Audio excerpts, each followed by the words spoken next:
യാക്കോബേ, നിന്നെ സൃഷ്ടിച്ചവനും ഇസ്രായേലേ, നിന്നെ നിർമ്മിച്ചവനുമായ യഹോവ ഇപ്രകാരം അരുളി ചെയ്യുന്നു, ഭയപ്പെടേണ്ട. ഇന്ന് നിന്റെ ജീവിതത്തെ നോക്കി പരിശുദ്ധാത്മാ പറയാണ്, നീ ഭയപ്പെടരുത്. നിന്നെ ഭയപ്പെടുത്തുന്ന സാഹചര്യങ്ങൾ അലറിക്കൊണ്ട് വരാം. എന്നാൽ കർത്താവ് പറയുന്നു, നീ ഭയപ്പെടാനുള്ള വ്യക്തിയല്ല. നിന്റെ കൂടെ യഹോവ ഉണ്ട്. ഞാനാകുന്നവൻ ഞാനാകുന്നു. ഞാൻ നിന്റെ കൂടെ ഉണ്ട്. ഞാൻ നിന്നെ വിളിച്ചവനും നിർമ്മിച്ചവനും സൃഷ്ടിച്ചവനും മഹാഭയങ്കരനുമായ ദൈവം. എന്റെ കൃപ നിനക്ക് മതി. നീ ഭയപ്പെടണ്ട. നീ ഭയപ്പെടണ്ട. ഭയപ്പെടേണ്ട, ഞാൻ നിന്നെ വീണ്ടെടുത്തിരിക്കുന്നു. ഞാൻ നിന്നെ വീണ്ടെടുത്തിരിക്കുന്നു. എവിടെ നിന്ന്? പാപത്തിലും ശാപത്തിലും ചേറ്റിലും കുഴഞ്ഞ ചേറ്റിലും കുഴിയിലും കിടന്ന നിന്നെ ഞാൻ വലം കൈ പിടിച്ച് പുറത്തു കൊണ്ടുവന്നിരിക്കുകയാണ്. നീ ഭയപ്പെടണ്ട.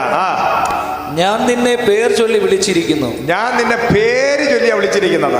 വേറൊന്നുമല്ല, പുതിയ ഒരു പേര് ചൊല്ലി ഞാൻ നിന്നെ വിളിച്ചിരിക്കുക. നീ എനിക്കുള്ളവൻ തന്നെ. നീ എനിക്കുള്ളവനാണ്. ലോകത്ത് ആര് പറഞ്ഞാലും നമുക്ക് അത്രയും അങ്ങോട്ട് സംഭവം നടക്കത്തില്ല.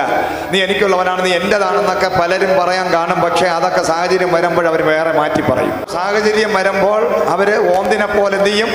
ഏത് മനുഷ്യന്റെ വാക്ക്, മൂക്കിൽ ശ്വാസമുള്ള മനുഷ്യന്റെ വാക്ക് വിശ്വസിക്കുന്നവൻ മണ്ടനാണ്.